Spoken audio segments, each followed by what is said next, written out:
kind of puts perspective on things when you're called a pioneer.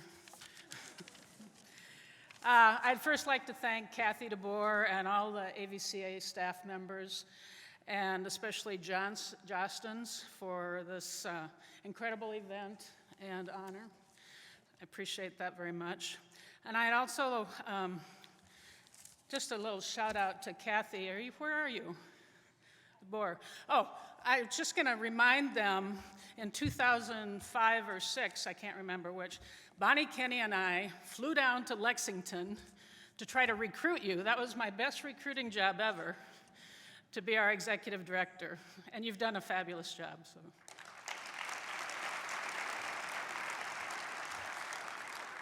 I also wanted to congratulate the other inductees, Pete and Nina and Terry. Terry, you probably don't know this, but our paths crossed a long, long time ago. You were the setter at UCLA when my team, my first team at Alabama that got into the national championship, we were in Austin, Texas, and unfortunately our first match, that was 76, our first match was against Ruth Nelson's Houston team, featuring Flo Hyman and Rita Crockett. That's when we perfected the duck and cover method of defense. And then we drew UCLA, and Terry was their fabulous setter. During that match, my already traumatized players were listening to Terry talk through the net like they'd never heard anybody talk through the net. And then, thank God, Nina had already graduated.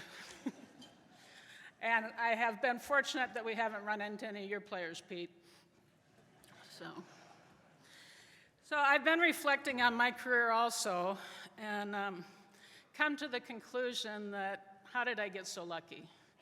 When I graduated from Minnesota Duluth, I took a graduate assistant position at Bemidji State University. My parents were dumbfounded. They're like, okay, one, you turned down a good high school job, very dependable, for a $2,500 graduate assistantship, and you didn't already go far enough north at Duluth, you're going further now to Bemidji. So anyway, but I told them I was chasing a dream.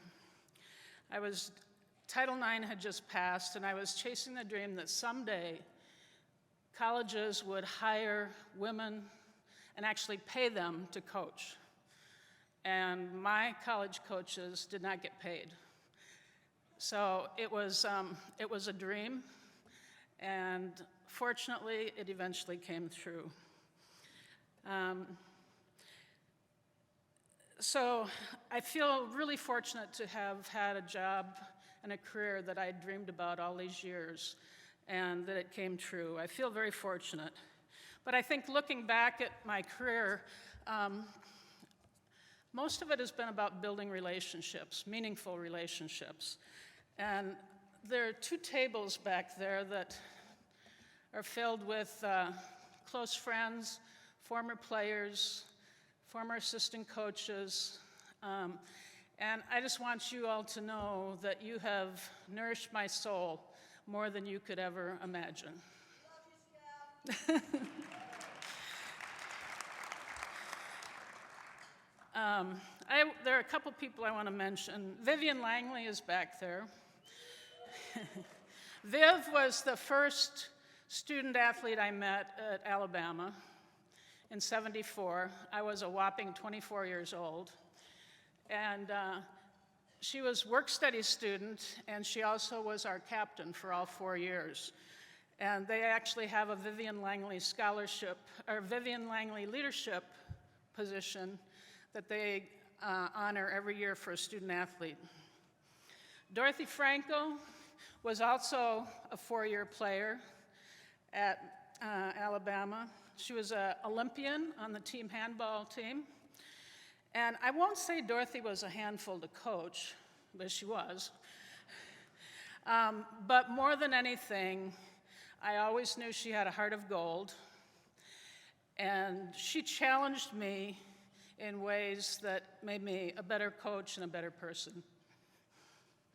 They were both longtime assistant coaches for me when I was at Minnesota, different times.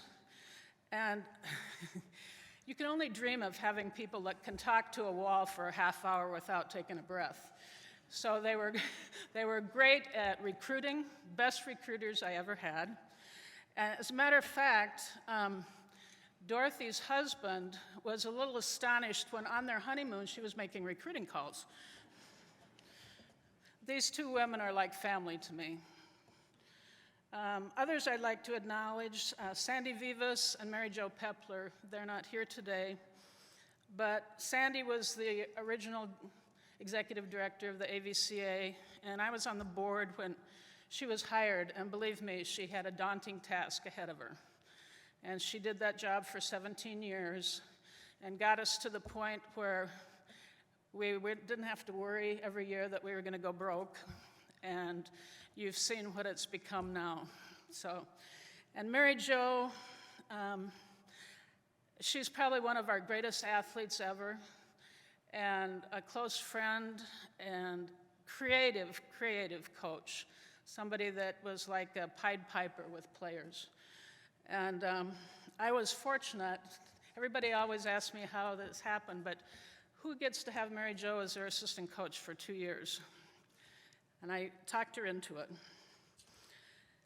I'm under no delusion that I'm one of the greatest coaches of the game, but I've tried to give back to the sport with my time and my energy and try to build some paths for younger people to move forward. I've always felt that with privilege comes obligation. So I challenge each of you coaches to get involved in promoting our great sport, and not just in your gym, but across the country. It's really easy to get sidetracked, and I hope that you will think about that a little bit and try to paint on a broader canvas than just in your gym. I'd also like to remind people of the historic passage of Title IX, and there are some really big challenges on the horizon right now, maybe more so than ever. So I hope you'll be aware of those. I hope that you will make sure that your players and your mentorees are aware of what our history is. I'd like to remember Patsy Mink. Patsy Mink was a representative from Hawaii that was the mother of Title IX. Birch Bayh, senator from Indiana, sponsored Title IX in the Senate. Edith Green, a representative from Oregon, was a primary sponsor in the House.